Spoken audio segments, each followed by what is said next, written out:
mais je vais vous faire voyager un petit peu, évidemment. Et voilà, en vous disant, chers amis, il est temps de prendre du bon temps. C'est le moment. Et pourquoi est-ce que c'est le moment? D'abord, parce que, rappelez-vous, Jean Giono nous a dit, on n'a que le bon temps qu'on se donne. Ce qui veut dire qu'après une année compliquée, compliquée à plusieurs égards, hein, au plan collectif, mais aussi au plan personnel, dans nos familles, dans notre intimité d'entrepreneur, avec une année où on a des situations très contrastées pour les entreprises. C'est un petit peu comme chaque année, mais avec un degré supplémentaire. Il y a des entreprises qui se portent très bien, et il y a des entreprises qui se portent très mal, et il y a des entreprises qui sont entre les deux. Mais ce qu'on peut dire cette année, c'est que le contraste est très très grand entre les situations difficiles et les situations favorables. C'est une année qui nous a vu également perdre beaucoup de nos repères. Je vous rappelle ce que Nassim Taleb dit du signe noir, c'est que si vous pouvez l'imaginer, c'est un risque donc que vous pouvez mesurer ou anticiper. Ça n'est pas un signe noir. Un signe noir, c'est quelque chose que vous ne voyez pas et que vous ne verrez pas. Et donc l'année 2020 est un bel exemple de signe noir parmi tous ceux que nous avons vécus. Et il y en a, je vous rappelle, beaucoup plus qu'on le pense. Ces pertes de repères, elle va continuer. Et donc, on a clairement un avenir incertain avec des variables que nous ne maîtrisons pas. Et donc, on se situe à ce moment-là, mais encore une fois, ça nous est déjà arrivé de nombreuses fois et c'est le cas chaque année pour une partie des entrepreneurs de se situer dans une année compliquée. L'avantage de l'entrepreneur dans cette situation ou ce type de situation, c'est qu'évidemment, il a pour lui cette nature d'entrepreneur qui le pousse à chercher son autonomie, le contrôle de sa destinée. Et cela, quelque part, le pousse à se situer comme un acteur de la situation. Cela le pousse à se situer comme quelqu'un qui doit faire quelque chose, qui souhaite faire quelque chose dans ce qui arrive. Et puis, rappelez-vous le deuxième axe que nous évoquons souvent, celui de l'achievement perpétuel. Eh bien, l'achievement perpétuel, ça peut être simplement de mettre un pas devant l'autre, comme lors d'une marche en montagne ou dans le désert particulièrement difficile et où vous êtes à la fois incroyablement fatigué et encore assez loin du but. Eh bien, tous les gens qui ont vécu ce genre d'expérience vous le diront, la solution, c'est de mettre un pied devant l'autre et de continuer. Et c'est dans cette forme d'endurance que vous pouvez trouver la solution pour vous rapprocher de l'oasis, du refuge, bref, du vin chaud ou de l'eau bien fraîche. Euh, donc l'entrepreneur n'a pas le choix d'avancer que d'avancer, même par gros temps. On ne choisit pas le temps qu'il fait et donc on avance quelles que soient les circonstances.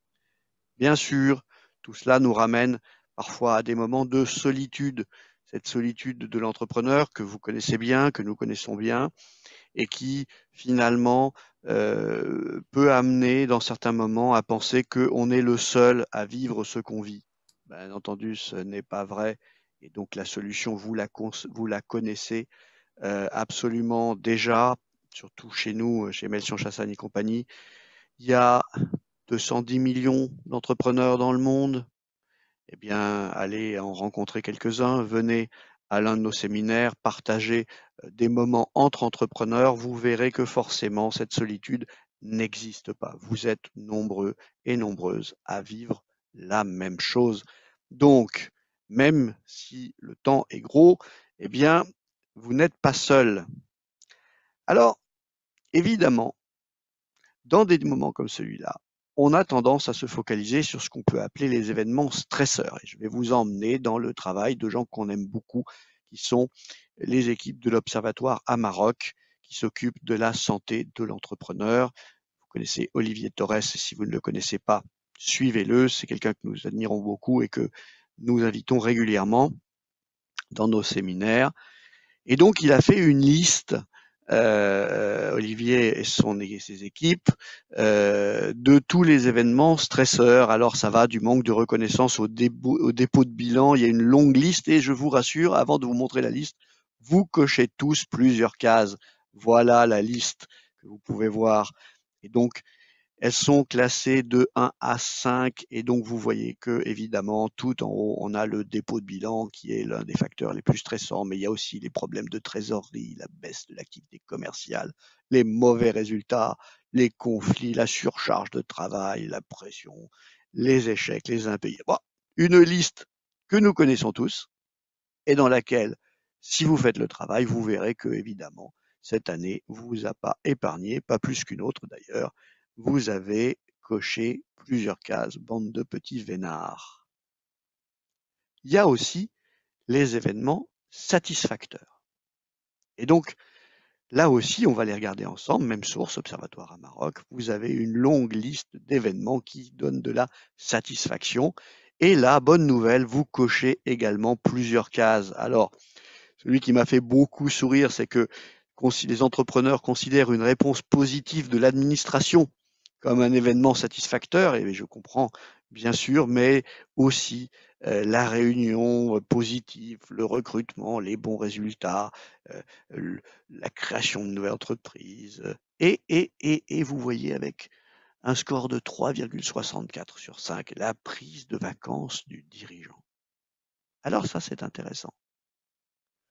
Parce que qu'est-ce qu'on peut faire à ce moment dans l'espace et dans le temps où nous nous trouvons? On peut considérer que cette année a été épuisante pour la plupart des entrepreneurs. Et donc on peut considérer qu'il faut rétablir l'équilibre. Alors comment est-ce qu'on va rétablir l'équilibre? Il faut aussi se préparer à l'année prochaine.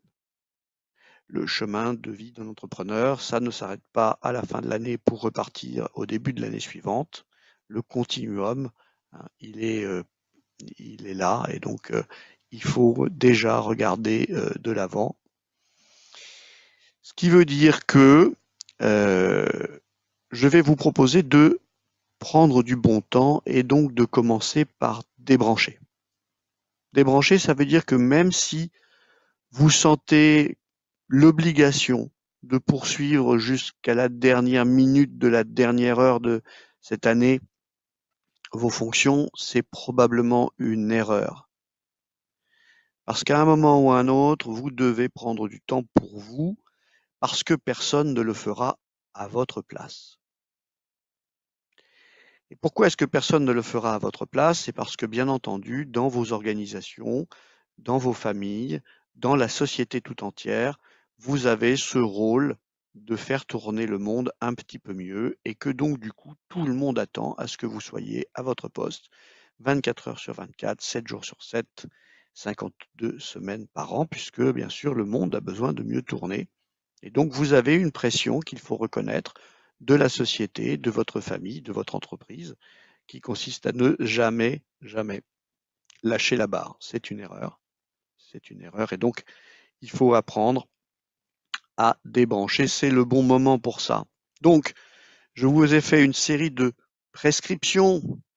Je vous prescris, puisque vous allez débrancher en écoutant cette chronique, des rapports humains chaleureux, des joies simples, de la nature, toutes choses qui vont permettre à votre organisme et à votre cerveau de prendre un peu de recul. Mais également, je vous recommande bien sûr de lire, de dormir, de chanter et de regarder l'horizon, parce que c'est en regardant l'horizon que vous pouvez prendre la mesure que vous avez devant vous encore de nombreuses choses à faire, bien entendu, y compris si les choses sont difficiles en ce moment.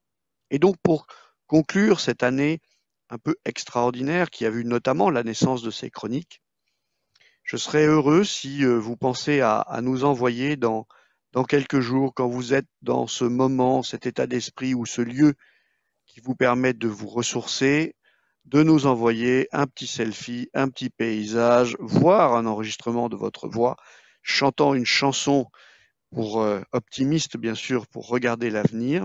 Nous allons continuer ce chemin ensemble, puisqu'il ne s'arrête pas. Rappelez-vous que les événements satisfacteurs permettent d'équilibrer les événements stresseurs.